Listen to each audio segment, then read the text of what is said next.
Loving and Heavenly Father, ప్రేమగల పరలోకపు తండ్రి, thank you, dear Lord, for giving us another opportunity to come to you and hear your word. మీ సన్నిధికి రావడానికి, మీ వాక్యం వినడానికి ఇచ్చిన మరొక అవకాశం కొరకు మీకు వందనాలు ప్రభువా. We are really unworthy to hear your word. మీ వాక్యమును వినడానికి మేము నిజంగా ఎంతో అయోగ్యులము. Thy word is holy. నీ వాక్యము పరిశుద్ధమైనది. Lord, when we hear your word, ప్రభువా, మీ వాక్యమును మేము వింటూ ఉన్నప్పుడు please make us holy. మమ్మల్ని పరిశుద్ధులుగా చేయండి. Touch our spirit. మా ఆత్మలను మీరు ముట్టండి. Speak to me and speak to this dear people. నాతో మాట్లాడండి, ఈ నీ ప్రియులతో మీరు మాట్లాడండి. In Jesus' holy name I pray. యేసు పరిశుద్ధ నామమున ప్రార్థిస్తున్నాను తండ్రి. ఆమేన్. Amen. 1 Peter, 1st chapter, 15th verse. మొదటి పేతురు 1వ అధ్యాయము 15వ వచనం చూసినట్టయితే, As he which hath called you is holy, so be holy in all manner of conversation, because it is written, Be holy, for I am holy. నేను పరిశుద్ధుడనై ఉన్నాను గనక మీరును పరిశుద్ధులై ఉండుడని రాయబడి ఉన్నది. కాగా మీరు విధేయులగు పిల్లలై మీ పూర్వపు అజ్ఞాన దశలో మీకుండిన ఆశల చొప్పున అనుసరించి ప్రవర్తింపక మిమ్మును పిలిచిన వాడు పరిశుద్ధుడై ఉన్న ప్రకారము మీరును సమస్త ప్రవర్తన యందు పరిశుద్ధులై ఉండుడి. He that called you is holy, and be holy, for I am holy. మిమ్మును పిలిచిన వాడు పరిశుద్ధుడు కనుక మీరును సమస్త ప్రవర్తన యందు పరిశుద్ధులై ఉండుడి. That is Christianity. అది క్రైస్తవ్యం అనగా The personal holiness is highly important to God. వ్యక్తిగత పరిశుద్ధత అనేది దేవునికి ఎంతో ప్రాముఖ్యమైనది. Otherwise, you cannot study the Bible diligently. లేదంటే నీవు జాగ్రత్తగా దేవుని వాక్యాన్ని చదవలేవు. There are many books in this world. ఈ లోకంలో ఎన్నో రకాలైన పుస్తకాలు ఉన్నవి, గ్రంథాలు ఉన్నవి. But Bible, if you want to read carefully and diligently, కానీ దేవుని వాక్యమైన బైబిల్ని నువ్వు జాగ్రత్తగా చదవాలి అని అనుకుంటే you must have urge for holiness. నీకు పరిశుద్ధత ఎడల ఇష్టత ఉండాలి. Peter has given every Christian exhortation to holiness of life and conversation. పేతురు ప్రతి క్రైస్తవునికి పరిశుద్ధుడిగా ఉండాలి అనేటువంటి హెచ్చరికను ఇస్తూ ఉన్నాడు. First we see the character of God, and second the commandment of God.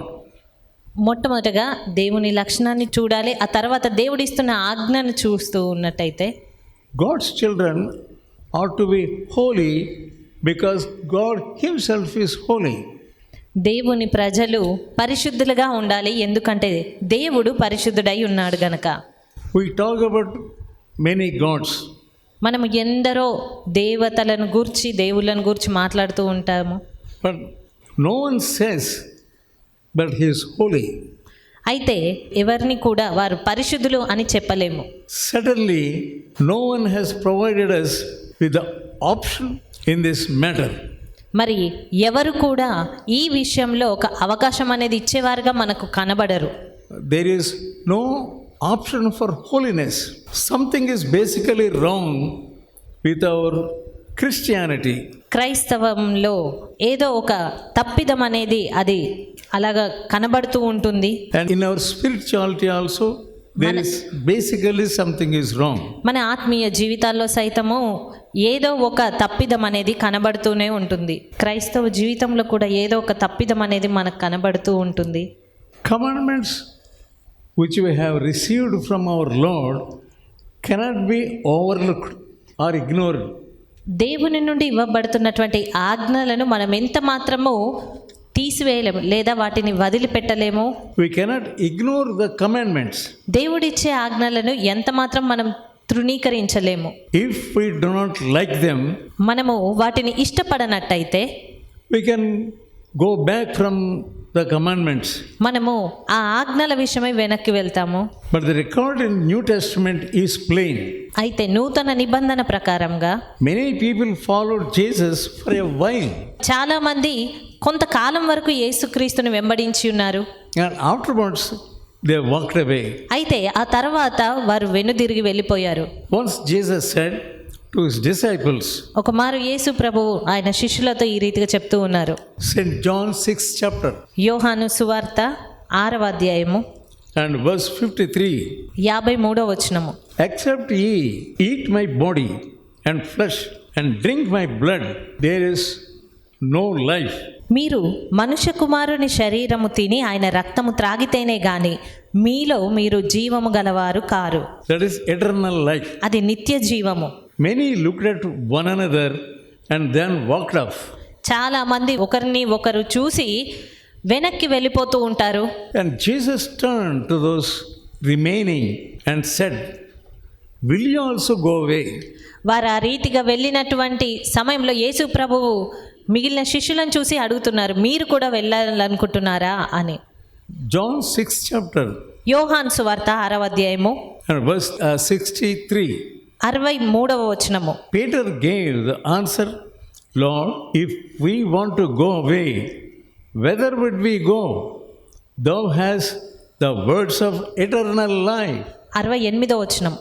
సీమోను పేతురు, ప్రభువా ఎవని యొద్దకు వెళ్ళుదుమో నీవే నిత్య జీవపు మాటలు గలవాడవు అని సమాధానం చెప్తూ ఉన్నాడు. You have eternal words నీవు నిత్య జీవపు మాటలు గలవాడవు, of eternal life. నిత్య జీవమును గూర్చిన మాటలు కలిగిన వాడవు. Those were wise words. అవి ఎంతో జ్ఞానవంతమైన మాటలు.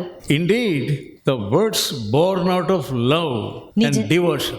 నిజానికి ఆ మాటలు ప్రేమతో కూడినవిగా భక్తిపూర్వకమైనవిగా ఉన్నటువంటి మాటలు. So we are not forced to obey in the Christian life. కాబట్టి క్రైస్తవ జీవితంలో మనము విధేయత చూపించడానికి బలవంతం పెట్టబడము. But we are forced to make a chance at many points in our spiritual maturity. అయితే మన ఆత్మీయ జీవితపు వృద్ధి అనే విషయంలో ఎన్నో విషయాల యందు మనము బలవంతంగా అవి సాధించనై ఉండాలి. We have that power within us to reject God in section or to go away. మనకు దేవునిని బట్టి అలాంటి శక్తి ఉన్నది. Whether to obey God's word or to go away. మనము దేవుని మాటకు విధేయత చూపించాలా లేదా దానికి విరోధంగా వెళ్ళాలా అనేది. There is a willingness. అందులో మనలో ఒక చిత్తము అనేది ఉన్నది. If we turn away from the authority of God's word, మనము దేవుని అధికారము ఆ వాక్యము నుండి వైదొలిగినట్టయితే, to whose authority do we go? మరి ఇంకెవరి అధికారం క్రిందకి మనం వెళ్ళగలుగుతాము? Our mistake is that we generally turn to some other human. సాధారణంగా మనం చేసే పొరపాటెల్లా మరి ఎవరో వ్యక్తి ఎదుటకి, మనుషుని ఎదుటకి వెళ్తూ ఉంటాము. Holiness is the highest attribute of God. పరిశుద్ధత అనేది దేవుని యొక్క లక్షణాల్లో ఉన్నతమైనటువంటి లక్షణం. The holiness occurs 650 times in the Bible. బైబిల్లో చూసినట్టయితే పరిశుద్ధత అనేది 650 సార్లు కనబడుతుంది. If we count with some other meaning, it would be 1000. మరి ఇంకొక అర్థం వచ్చే రీతిగా ఆ పదమును పరిశుద్ధతను గురించి చదివినట్టయితే సుమారుగా 1000 మార్లు ఉన్నది అది. This word holy is used to describe the character of angels. ఈ పరిశుద్ధత అనేది దేవదూతల యొక్క లక్షణమును వివరించుటకు కూడా ఉపయోగపడుతుంది. The nature of heaven and the character of God. పరలోకపు ఆ పరిస్థితి, అదే రీతిగా దేవుని యొక్క స్వభావమును వివరించడానికి ఉపయోగించబడేది. It is written that angels are holy. మరి దేవదూతలు పరిశుద్ధులుగా ఉంటారు అని రాయబడి ఉన్నది. And some angels who gaze down the scenes of mankind. కొందరు దేవదూతలు మానవాళిని చూడడానికి వంగి చూస్తున్నట్టుగా మనం చూస్తున్నాము. They are called watchers and holy ones. వారు వీక్షించేవారు, పరిశుద్ధులు అన్నట్టుగా మనం చూస్తున్నాము. It is said that heaven is holy place. పరలోకం అనేది పరిశుద్ధమైనది, ఆ పరిశుద్ధ స్థలము అనేది మనకు తెలుసు. Where No unclean thing can enter in. అక్కడ ఎలాంటి అపవిత్రమైనది ప్రవేశింపనేరదు. God Himself is holy. దేవుడే పరిశుద్ధుడై ఉన్నాడు. He is Holy Lord ఆయన పరిశుద్ధుడైన దేవుడు. and God Almighty. ఆయన సర్వశక్తిమంతుడు. Hebrews 12th chapter హెబ్రీలకు రాసిన పత్రిక 12వ అధ్యాయము and verse 14. 14వ వచనం. Without holiness no man shall see the Lord. పరిశుద్ధత లేకుండా ఎవడును ప్రభువును చూడడు. What does this word holiness mean? ఇక్కడ పరిశుద్ధత అనగా అర్థం ఏంటి? It is moral wholeness, positive quality which actually include kindness, mercy, pure and blameless and godliness.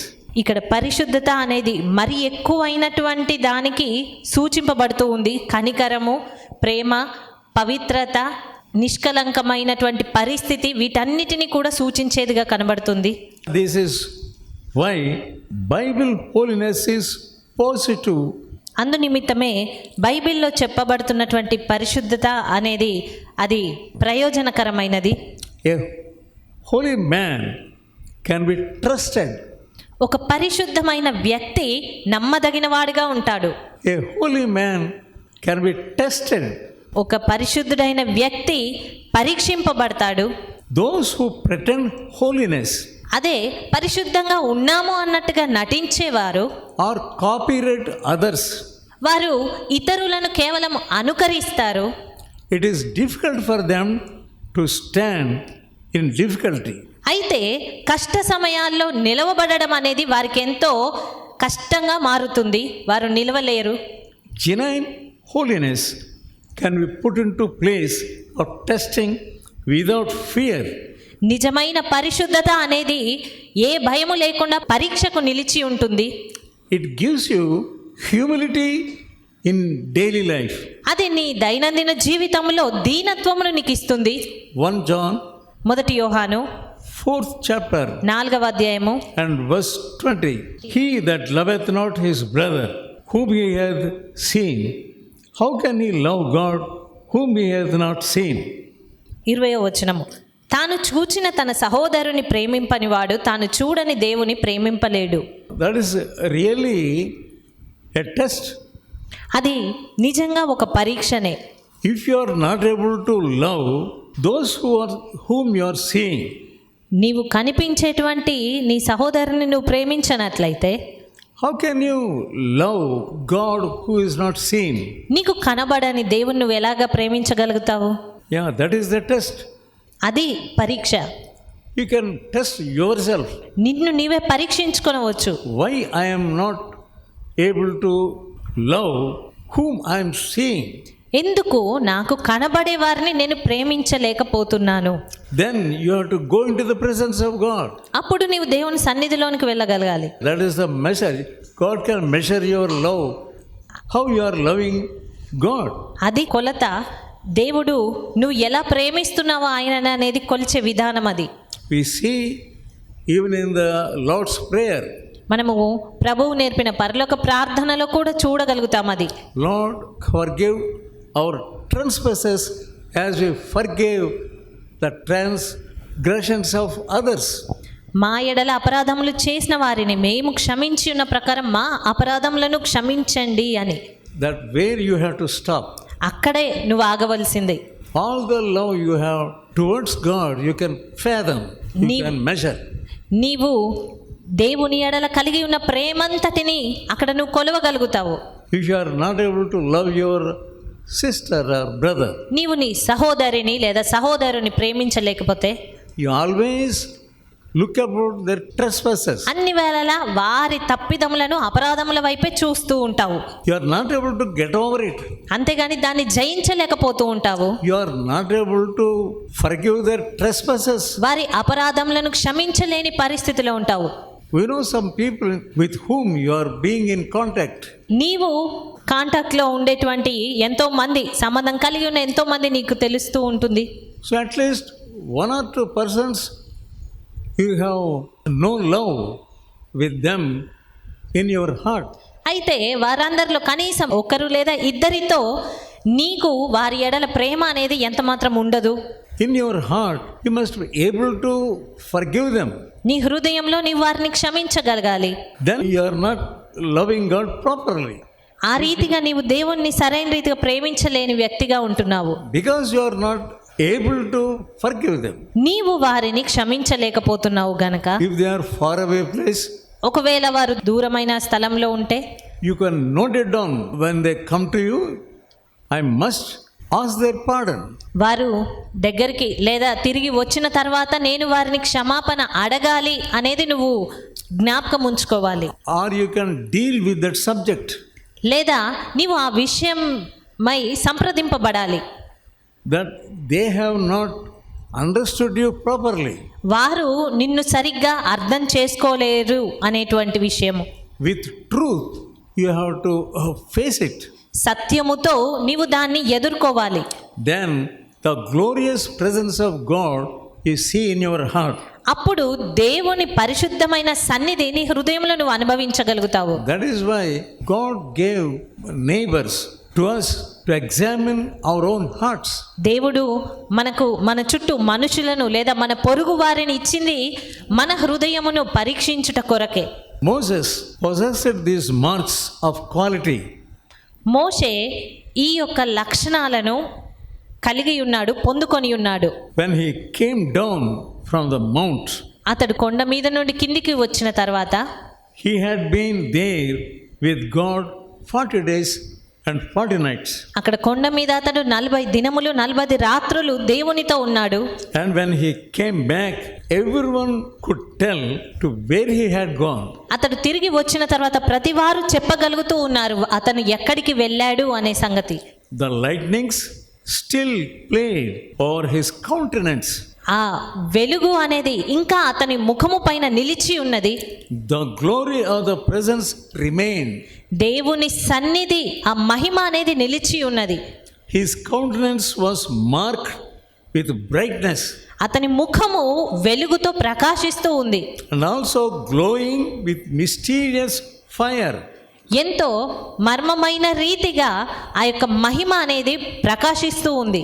When you go into the presence of God, నీవు దేవుని సన్నిధిలోనికి వెళ్ళినప్పుడు and you will be filled with the presence of God, నీవు దేవుని సన్నిధితో నింపబడతావు. and also you will feel the fire of God. అదే రీతిగా దేవుని అగ్నిని నువ్వు పొందుకుంటావు. So if you do not go frequently into the presence of God, అలా కాకుండా నీవు దేవుని సన్నిధిలోనికి తరచుగా వెళ్ళనట్టయితే you will be a disturbed man. నీవు కలవరపడే వ్యక్తిగా మారతావు. You will never know the mysterious fire that is in the presence of God. దేవుని సన్నిధిలో ఉన్నటువంటి ఆ మర్మమైనటువంటి అగ్నిని నీవు చూడలేకపోతావు. A small fire does not frighten people. ఒక చిన్న అగ్ని అనేది అది ప్రజలకు భయం కలిగించేదిగా ఉండదు. Unless that fire spreads and let out of control. ఆ అగ్ని అనేది విస్తారంగా మారి అదుపులో పెట్టలేనిదిగా మారేంత వరకు భయం అనేది కలగదు. Then people will know. అప్పుడు ప్రజలు తెలుసుకుంటారు. If you have little light or little fire, వారికి కొంత అగ్ని లేదా కొంత వెలుతురే ఉన్నట్టయితే there will be no fear. అప్పుడు వారిలో భయం ఏమీ ఉండదు. When they see you, వారిని మిమ్మల్ని చూసినప్పుడు they are not afraid. వారు భయపడరు.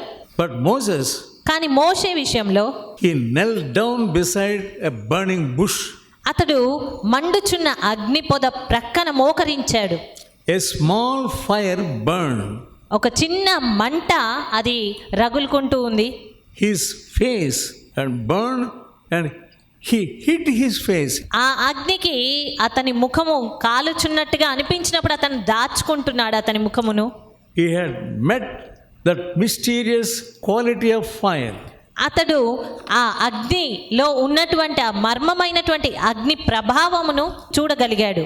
Later, alone in the mountain and at the sounding of trumpet, Moses shook and said, I am fearfully afraid.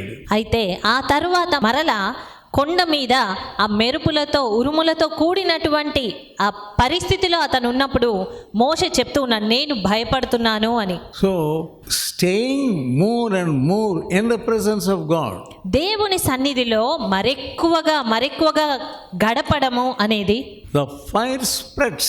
ఆ పరిస్థితి అనేది అగ్నిని వ్యాపింపజేస్తుంది. And when it goes out of control, మరి అది అదుపు చెయ్యలేనటువంటిదిగా మారినప్పుడు other people cannot stand before you. ఇతరులు నీ ఎదుట నిలవలేని పరిస్థితిలో ఉంటారు. Hebrews 12th chapter హెబ్రీలకు రాసిన పత్రిక 12వ అధ్యాయము and verse 21. 21వ వచనము, మరియు I am fearfully afraid and quake. ఆ దర్శనం ఎంతో భయంకరంగా ఉన్నందున మోషే నేను మిక్కిలి భయపడి వణుకుచున్నానెను. He shook himself. అతను వణుకుతూ ఉన్నాడు. We are drawn again and again to the Shekinah that was over Israel. మనము మరలా దేవుని ప్రజలైన ఇశ్రాయేలు మీద ఉన్నటువంటి ఆ యొక్క మహిమ ఎదుటకి తీసుకురాబడుతూ ఉన్నాము. It sums up wonderfully this holiness of God's presence.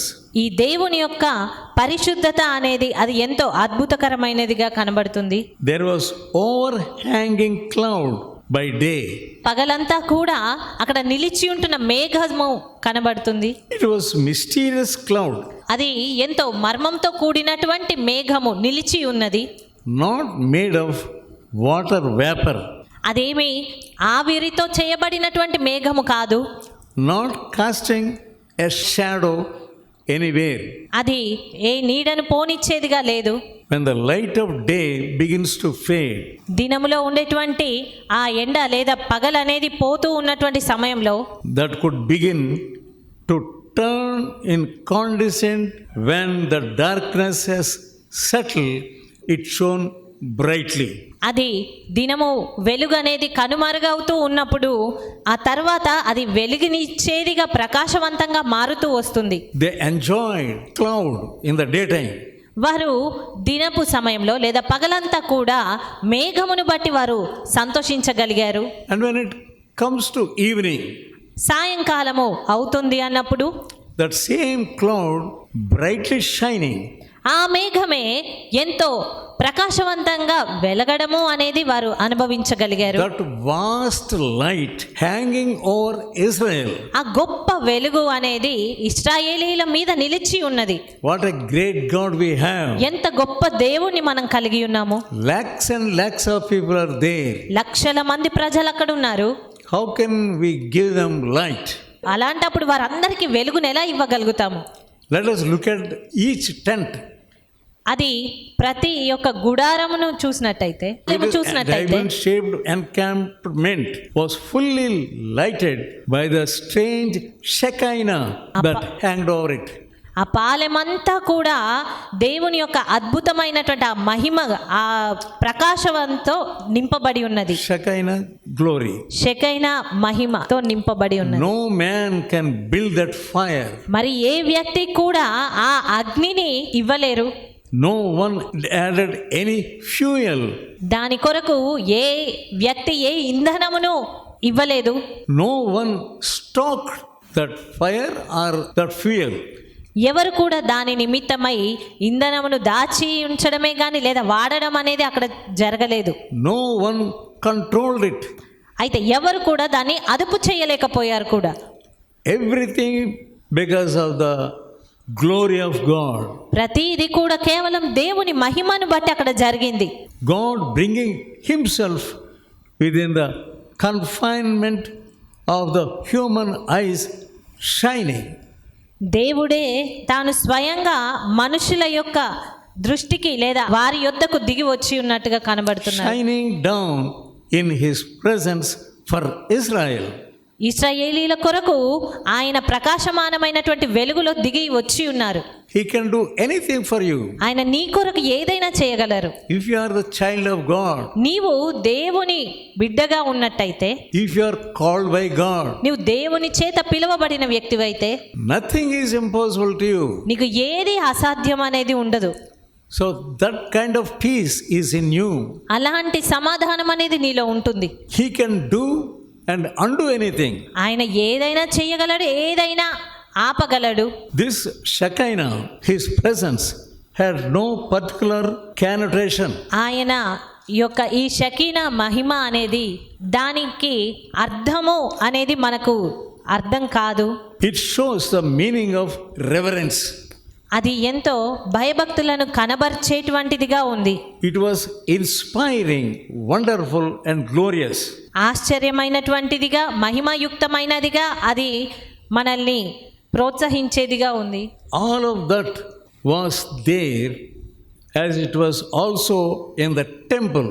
అదంతా కూడా దేవుని యొక్క మందిరములో ఉన్నటువంటిదిగా ఆ మహిమతో కూడినదిగానే కనబడుతుంది. The light which was in the temple, దేవుని మందిరంలో ఉన్నటువంటి వెలుగు, that all the light was there hanging over Israel. ఆ వెలుగంతా కూడా ఇశ్రాయేలీల మీద నిలిచి ఉన్నది. Then it came down again at the day of Pentecost. మరలా అది పెంతెకొస్తు దినమున దిగి వచ్చి ఉన్నది. The same fire అదే అగ్ని sitting upon each of them, వారందరి పైన నిలిచి ఉన్నది. and it rested upon them with invisible visibility. వారికి తెలియనటువంటి రీతిగా అది వారందరి పైన వ్రాలి నిలిచి ఉన్నది. If there were cameras, ఒకవేళ ఆ సమయంలో కెమెరాలు ఉండి ఉన్నట్టయితే I don't know, they could not shoot the fire. వారు ఆ యొక్క అగ్నిని చూడలేకపోయారు. They could not expose the fire. ఆ అగ్నిని వారు చూపించలేకపోయేవారు. It was the sense that could not have photographed. అది ఆ యొక్క ఫోటోగ్రాఫ్స్కి అందనటువంటిదిగా ఉండేది. But they were there. It was the sense of being surrounded by this holy element. అయినప్పటికీ కూడా వారు ఈ పరిశుద్ధమైనటువంటి ఆ కార్యం చేత ఆవరించబడినటువంటి వారిగా ఉన్నారు. So strong was it that in Jerusalem, when Christians gathered on Solomon's porch, సొలొమోను మంటపములో వారందరూ కూడా కూడి ఉన్నప్పుడు, when they gathered on Solomon's porch, this thing happened. సొలొమోను మంటపంలో వారందరూ కూడి ఉన్నప్పుడు ఈ సంఘటన జరిగింది. All people, they stood afar off. వారు దూరంగా నిలిచారు. Nobody could come towards them. ఎవరు కూడా వారిని సమీపించలేకపోయారు. The Bible says they did not join themselves to them. దేవుని వాక్యం సెలవిస్తుంది, వారిలో ఎవరు వారితో కలవడానికి తెగించలేకపోయారు, ధైర్యం చేయలేకపోయారని. The apostles became blameless, clean, undefiled. అపోస్తలులు నిందారహితులుగా, నిర్దోషులుగా, పవిత్రులుగా మారారు. That is the kind of human he wants to make you. దేవుడు మిమ్మల్ని ఆ రీతిగా చెయ్యాలనుకుంటున్నారు. He wants to make you clean. ఆయన నిన్ను పవిత్రునిగా చెయ్యాలి అనుకుంటున్నారు. He wants to make you undefiled. నిన్ను పాడవనటువంటిదిగా, సరైన నిర్దోషమైనదిగా చెయ్యాలి అనుకుంటున్నారు. When this fire comes into you, ఈ అగ్ని నీలోనికి వచ్చినప్పుడు he will make you whole. ఆయన నిన్ను పరిపూర్ణులుగా చేస్తారు. No defilement. అలాంటప్పుడు ఎలాంటి కలంకం అనేది ఉండదు. When the fire comes in, అగ్ని లోపలికి వచ్చినప్పుడు it consumes every inner being. లోపల ఉన్నటువంటి సమస్తమును కూడా అది కాల్చివేస్తుంది. The inner life becomes more Christ-like. అప్పుడు లోపల ఉన్నటువంటి అంతరంగ స్వభావం అనేది క్రీస్తు స్వభావం వలె మారుతుంది. Christian life is clean inside and outside. క్రైస్తవుని జీవితము అనగా అది లోపలను పరిశుద్ధంగా ఉంటుంది, బాహ్యంగాను పరిశుద్ధంగా ఉంటుంది. Getting more of God's presence. మరి ఎక్కువగా దేవుని సన్నిధిని కలిగి ఉంటుంది. So first you must bring your life into morally, and so that God can make you holy inside. కాబట్టి మొట్టమొదటిగా నీ జీవితమును నువ్వు నైతికంగా బాగు చేసుకున్న అయితే దేవుడు నిన్ను పరిశుద్ధంగా మార్చగలుగుతారు. Bring your moral life first.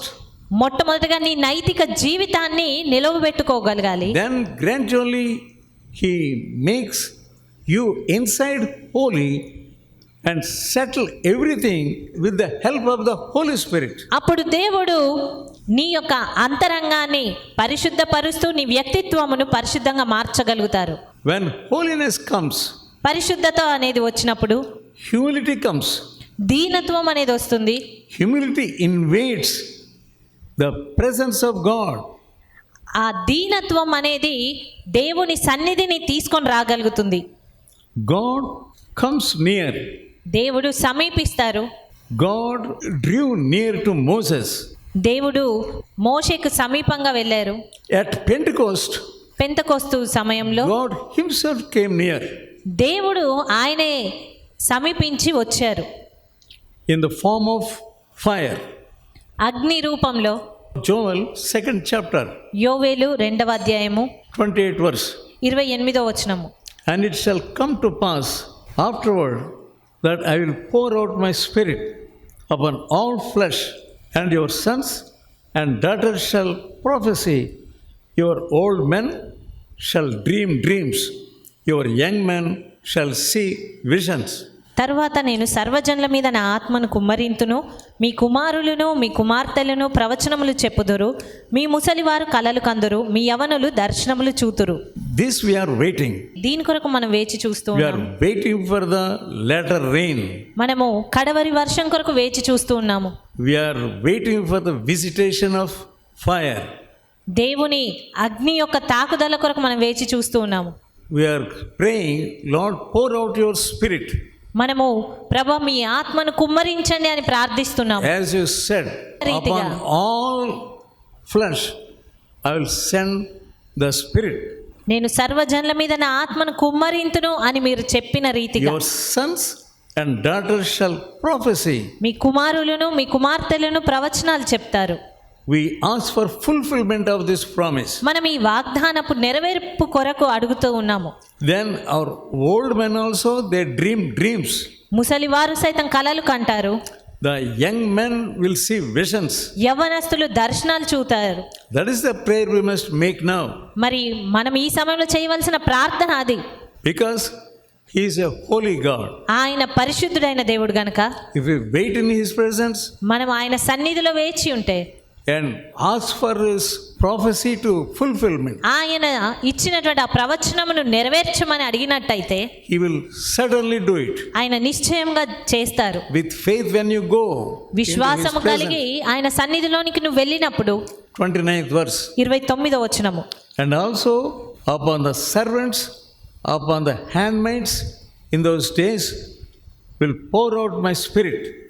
ఆ దినములలో నేను పనివారి మీదను పనికత్తెల మీదను నా ఆత్మను కుమ్మరింతును. Even to handmaids and to the servants. పనివారి మీదను పనికత్తెల మీదను కూడా ఆయన ఆత్మ కుమ్మరిస్తానంటున్నారు. Upon all people. సర్వజనుల మీద. Yeah, don't be dismayed. Don't be discouraged. కాబట్టి నిరాశ నిస్పృహలోనికి ఎంత మాత్రం వెళ్ళొద్దు. Look to this promise ఈ వాగ్దానం వైపు చూడు. and ask God, దేవుణ్ణి అడుగు, Lord, have mercy upon us. ప్రభా మా ఎడల మీరు కనికరం Make చూపించండి, us holy మమ్మల్ని పరిశుద్ధులుగా చేయండి. as you have made the disciples holy శిష్యులను పరిశుద్ధులుగా మీరు చేసిన రీతిగా and made them testimony to all the world వారిని లోకమంతటికి సాక్షులుగా చేసిన రీతిగా and made them to preach the word to all the world. సర్వ సృష్టికి వారు సువార్త ప్రకటించేగా చేయగలిగారు. You made them holy and made them to preach the word and made them disciples. వారిని పరిశుద్ధులుగా చేసి సర్వ సృష్టికి సువార్త ప్రకటించేలాగా చేసి వారిని శిష్యులుగా మార్చుకున్నారు. And how you send them to our country also. వారిని ఈ దేశాలకు కూడా పంపించి ఉన్నారు. Yeah, made them martyrs. వారిని హతసాక్షులుగా మార్చారు. Lord, please make us disciples and also make us martyrs. ప్రభు అదే రీతిగా మరి మమ్మల్ని శిష్యులుగా చేయండి, హతసాక్షులుగా మారడానికి సహాయం చేయండి. That must be your prayer. అది నీ ప్రార్థన అయి ఉండాలి. Let us pray. ప్రార్థించుకుందాము. Loving and heavenly Father, ప్రేమగల పరలోకపు తండ్రి, thank you, Lord, for giving us your word. మీ వాక్యమును మాకు ఇచ్చినందుకు మీకు వందనాలు ప్రభా. As you made disciples holy, make us also holy.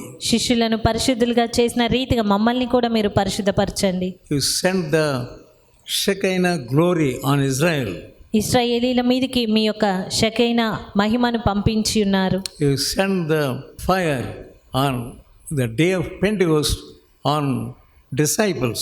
Pentecost దినమున శిష్యుల మీదికి మీ యొక్క అగ్నిని పంపించి ఉన్నారు. Make us holy and send your fire upon us.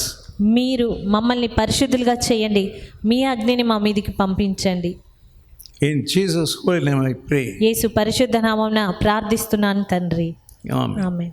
Now may the grace of the Lord Jesus Christ, the love of God, and the fellowship of the Holy Spirit may rest upon us. Amen.